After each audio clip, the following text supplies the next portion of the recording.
Syederalun meskipun isu pengusulan masa jabatan Ahmad Marzuki sebagai penjabat Gubernur Aceh masih simpang siur dan belum ada satupun sumber resmi yang membenarkan informasi tersebut.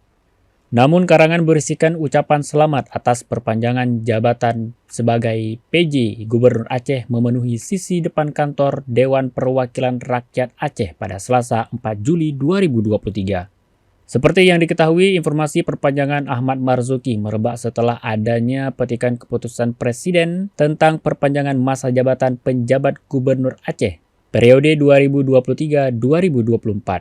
Petikan nomor 112 garing TPA tahun 2023 tersebut ditandatangani oleh Presiden RI Joko Widodo. Meskipun sudah beredar sejak kemarin, disebutkan Kepres ini mulai berlaku sejak tanggal 5 Juli 2023 besok. Beberapa pihak meragukan keaslian Kepres tersebut, akan tetapi ada pihak-pihak yang mempercayai isu tersebut. Seperti tampak pada karangan ucapan selamat yang didominasi warna biru dan hijau yang terpajang di depan gedung DPRA.